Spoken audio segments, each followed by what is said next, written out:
between Wednesdays. Just trying to get by to the next fix. Living between Wednesdays. Prefer the comics over the Netflix. Living between Wednesdays. Comic books. Chris, how you doing? Speaking of bangers. You want to talk about Dracula Motherf? What? There's no you in there. Yeah, that's fine. Yeah, so. Still Dracula motherfucker. There's no C either. Why did they blank out two letters? I don't know. I don't know if you can put motherfucker right on the title like that. Well, I know, but usually they just start out and like. keep their rated T for teen.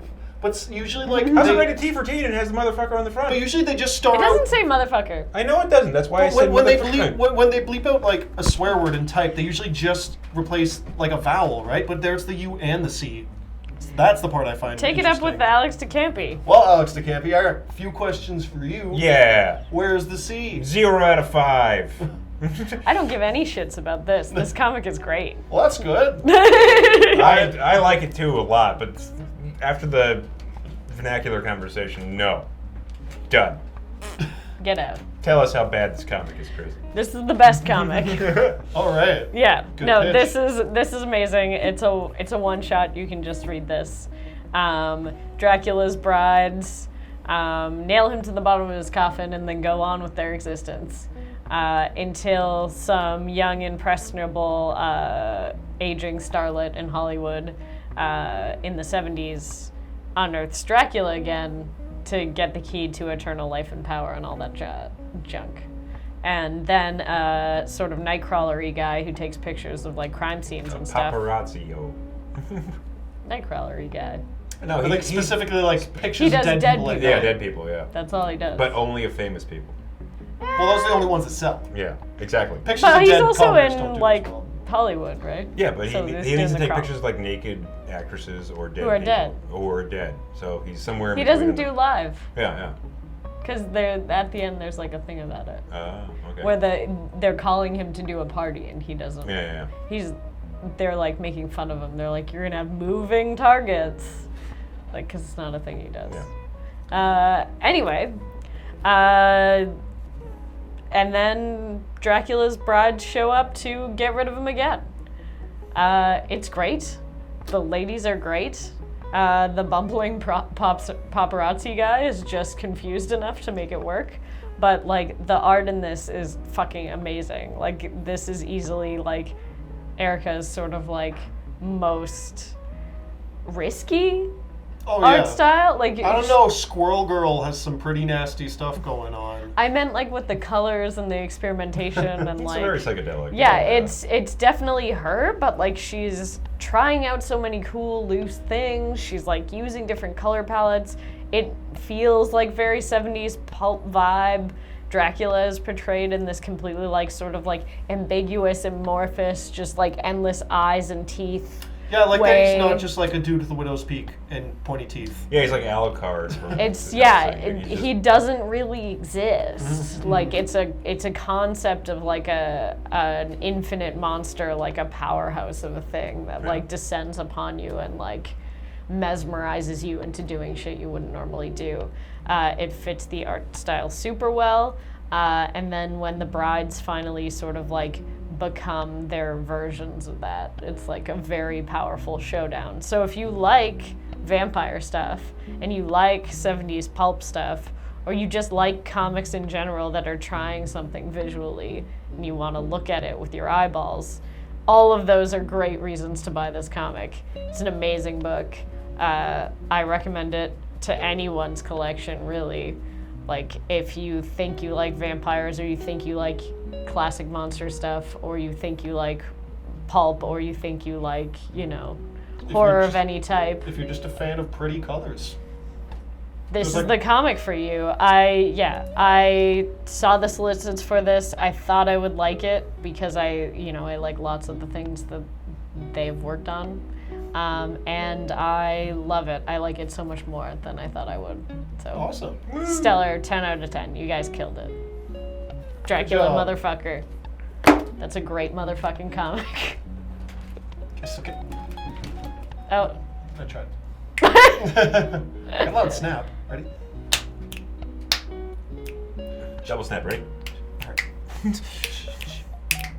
Jason, what's your favorite comic book this week? I like that we need a live. beret. Now let's go get those lousy greasers.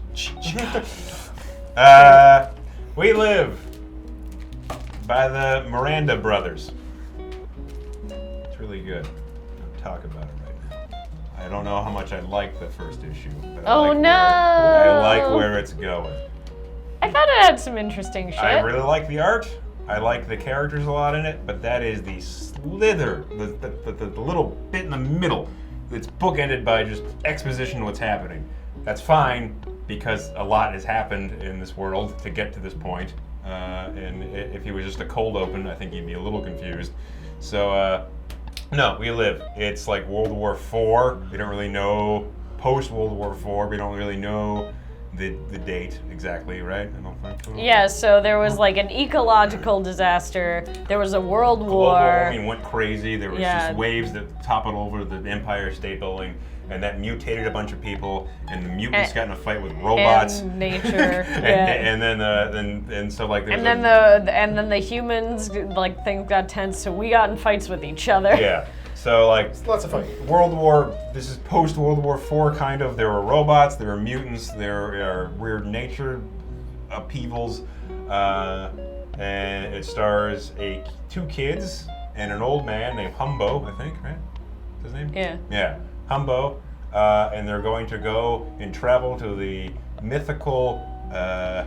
So they get after all of this fucking shit, Yeah. apocalypse. There was a message from space being like, look, this next one, it's the one that gets you. Yeah. All of humanity, done.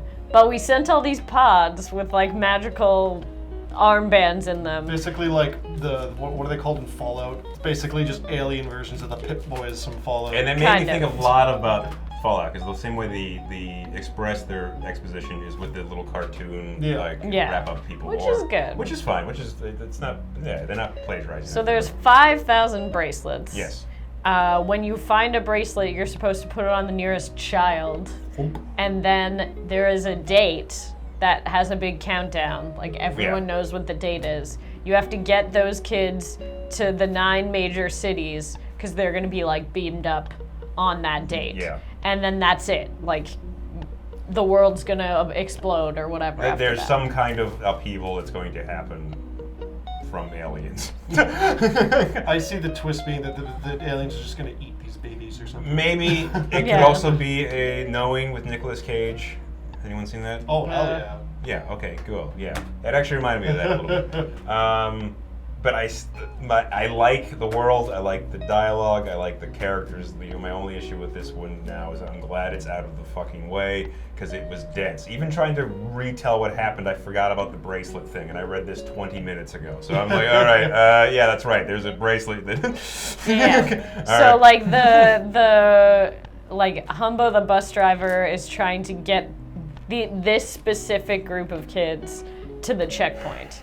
That's like his goal, and like they have to encounter all sorts of monsters and storms and stuff. There's tree people that attack them. Yeah. There's a weird storm. There's a lion robot dragon. Someone gets scratched by a zombie and turns into a zombie. Like anything that could go wrong is going wrong. And that's just issue 1.